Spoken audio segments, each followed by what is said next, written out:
매일 성경과 함께하는 아름빛 교회 말씀 묵상 아름빛 바이블 킷 시간입니다.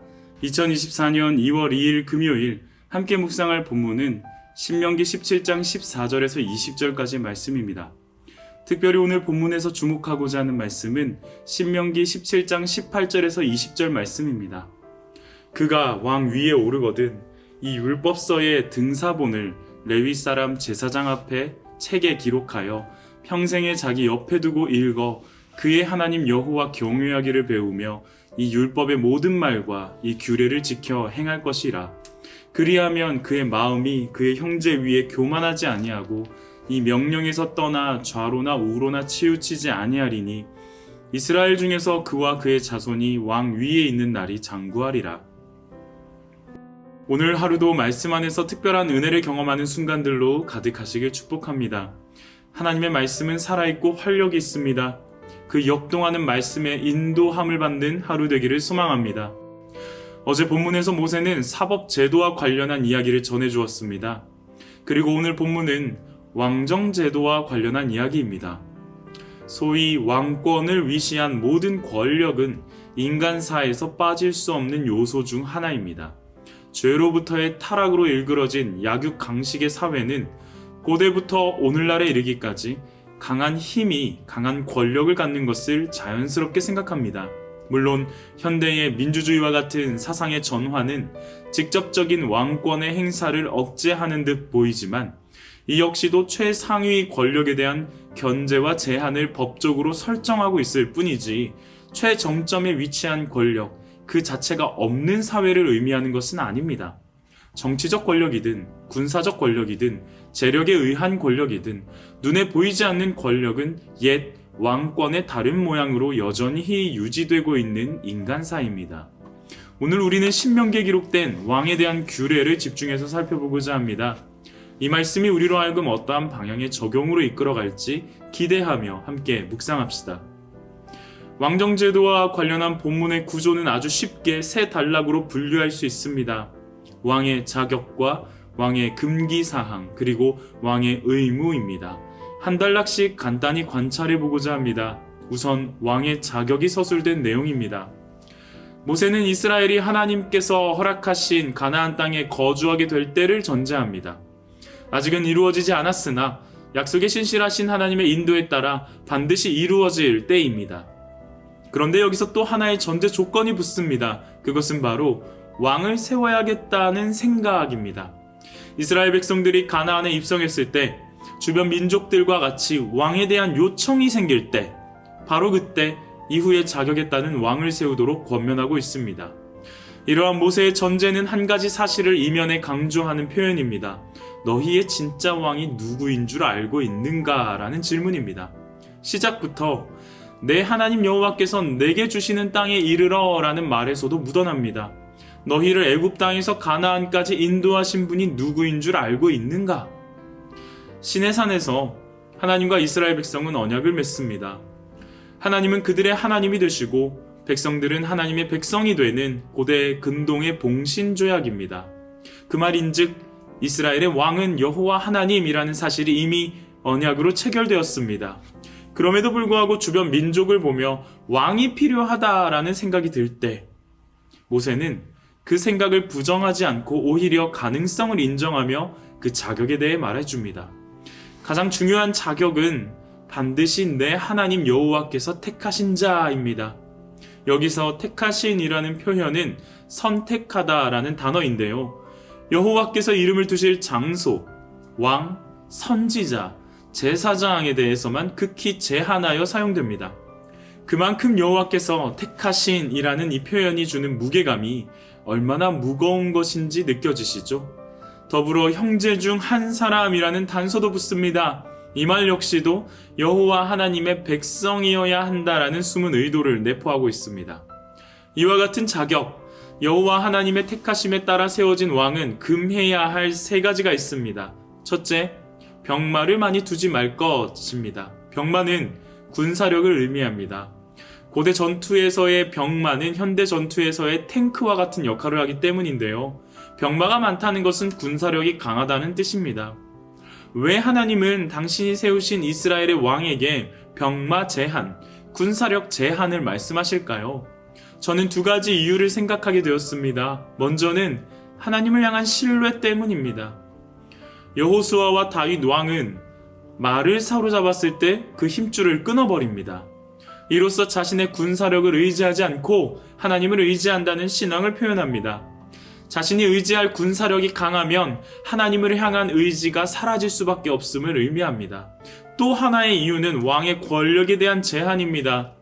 여호와 하나님께서 세우시는 왕은 사람의 기준에 따르지 않습니다. 사람의 조건에는 힘세고 강한 자가 왕의 기준에 부합하지만 하나님께서 택하신 자들은 하나같이 부족하고 연약한 사람들이었음을 우리는 봅니다. 그 말은 곧 형제 중에서 평범한 자가 왕으로 세워진 것이기에 하나님의 대리 통치자로서의 왕의 역할만 부여되었을 뿐 군림하는 자가 되지 않게 하기 위함입니다.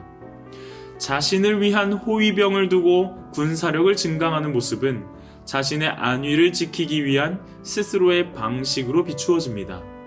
여호와 하나님께서 택하신 왕이라면 여호와 하나님께서 폐위하실 수도 있음을 기억해야 합니다. 그것이 여호와 하나님을 경외하는 자, 그 신적 통치를 인정하는 자의 태도일 것입니다. 여호와 하나님의 택하심에 따라 세워진 왕이 금해야 할 세 가지 가운데 두 번째는 바로 아내를 많이 두지 말라는 것입니다. 당시에는 일부 다처제가 허용되는 상황이었습니다. 그러기에 이 말에는 숨은 의도가 있습니다. 그것은 바로 자신의 권력을 안정화하기 위한 수단으로 아내를 많이 두는 경우에 대한 경고입니다. 예로부터 왕권을 강화하며 안정적으로 운영하기 위해 친인척 관계를 활용했습니다. 아내를 많이 두려는 마음은 성적 욕망과 더불어 자신의 입지를 강화하려는 시도입니다. 여호와 하나님께서 택하여 세우신 자라면 스스로의 입지를 공고히 하려는 모습은 불필요합니다.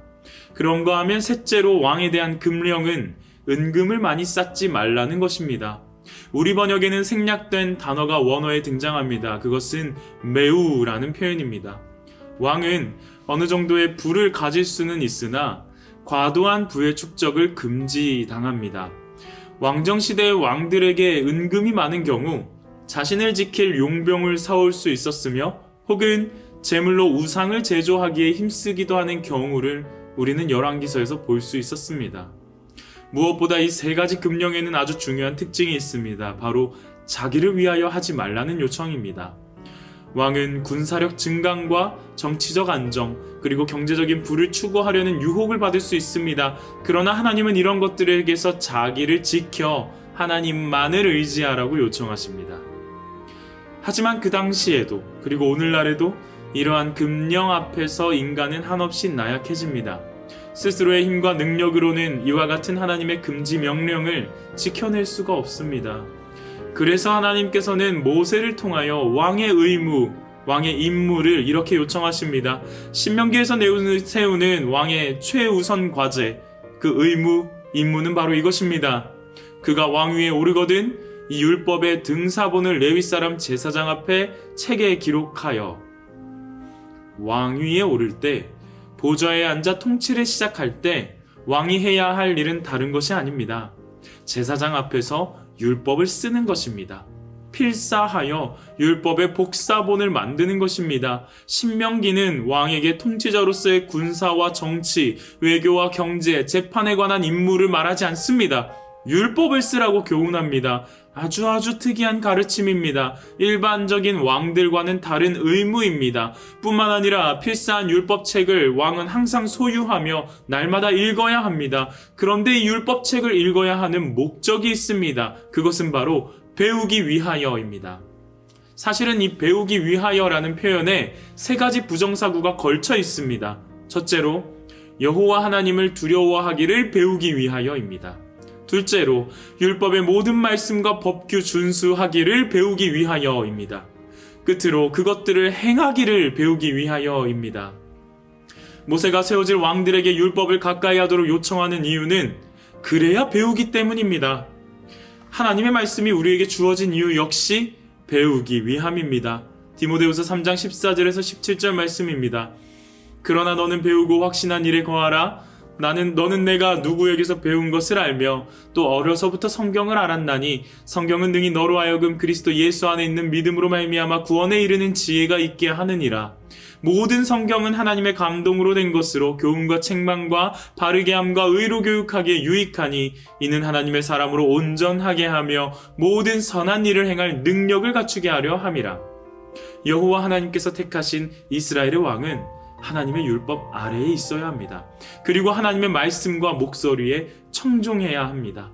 왕에게 가장 중요한 통치 원리는 하나님의 말씀입니다. 마찬가지로 우리에게도 가장 중요한 통치의 원리는 바로 하나님의 말씀입니다. 하나님께서 택하여 세우신 구원자, 메시아, 예수 그리스도를 따르는 우리는 하나님의 택함에 근거한 하나님의 백성이라는 사실을 기억할 때 세상의 기준과 잣대 앞에서 우리의 나약한 모습들을 마주하는 것은 너무나도 당연한 것이며 이 당연한 나약함을 이겨내기 위한 배움의 도구는 바로 하나님의 말씀이라는 사실을 기억합시다. 함께 기도하겠습니다. 그러나 너는 배우고 확신한 일에 거하라. 너는 내가 누구에게서 배운 것을 알며 또 어려서부터 성경을 알았나니 성경은 능히 너로 하여금 그리스도 예수 안에 있는 믿음으로 말미암아 구원에 이르는 지혜가 있게 하느니라. 모든 성경은 하나님의 감동으로 된 것으로 교훈과 책망과 바르게 함과 의로 교육하기에 유익하니 이는 하나님의 사람으로 온전하게 하며 모든 선한 일을 행할 능력을 갖추게 하려 함이라. 하나님을 의지하기를 가리는 교만함과 어리석음을 내려놓습니다. 하나님의 말씀 앞에서 하나님 경외하기를 배우며 준수하기를 배우며 행하기를 배우길 원합니다. 하나님의 사람으로 온전하게 하는 하나님의 말씀을 가까이 하게 하옵소서. 모든 선한 일, 하나님께서 보시기에 좋은 일을 행할 능력을 갖추게 하옵소서. 고맙습니다. 예수님의 이름으로 기도합니다. 아멘.